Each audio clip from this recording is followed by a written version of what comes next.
अस्सलामुअलैकुम रहमतुल्लाहि व बरकातुहू। रमज़ान के आखिरी 10 चल रहा है।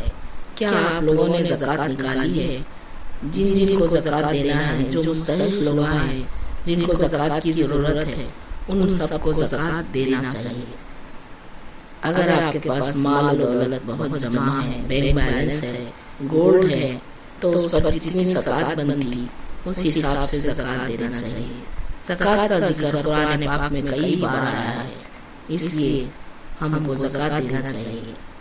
ऐसे लोगों को जिनको अशद ज़रूरत हो, उन लोगों को देखकर समझकर ज़कात देनी चाहिए। और बहुत से लोग ऐसे ही दे देते हैं, लेकिन ज़कात समझकर देना वो अलग बात है। ज़कात अलग चीज़ है, सदका अलग चीज़ है, फितरा अलग चीज़ है, गिफ्ट अलग चीज़ है। तो इस्लाम के 5 अरकानों में से एक रुकन जो है ना ज़कात का है, और वो ज़कात अल्लाह की राह में ज़रूर गरीबों तक, मुहताजों तक, ज़रूरतमंदों तक पहुंचाना चाहिए।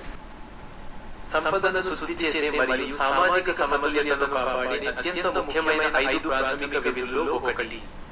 ప్రతి ముస్లిం తన మిగులు సంపదలలో బంగారం, వెండి, నగదు 2.5% ఏటా నిసాబ్ పరిమితి దాటినప్పుడు పేదలు, అవసరంలో ఉన్నవారికి తప్పనిసరిగా దానధర్మంగా చెల్లించాలి. ఇది సంపదలో వారి హక్కు. జకాత్ యొక్క ప్రాముఖ్యత మరియు ప్రయోజనాలు. 1. సంపద శుద్ధి.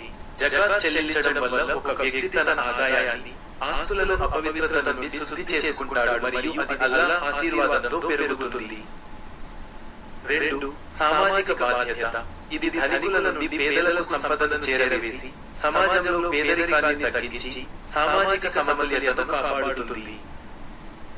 3. దైవ ఆజ్ఞ. ఖురాన్ మరియు హదీసుల ప్రకారం నమాజ్ తర్వాత అత్యంత ముఖ్యమైన ఆరాధనగా జకాత్ పరిగణించబడుతుంది. ఇది ఇస్లామిక్ ఆర్థిక వ్యవస్థకు మూలాధారం. 4.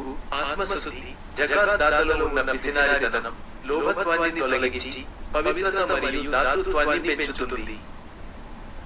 5. నియమాలు. 85 గ్రాముల బంగారం లేదా 595 గ్రాముల వెండి లేదా దానికి సమానమైన నగదు ఉన్నవారు 1 సంవత్సరం పూర్తయిన తర్వాత 2.5% జకాత్ ఇవ్వాలి. ఇంకా 6. అర్హులు, పేదలు, అనాథలు, నిస్సహాయులు మరియు అప్పుల్లో ఉన్నవారు జకాత్ తీసుకోవడానికి అర్హులు.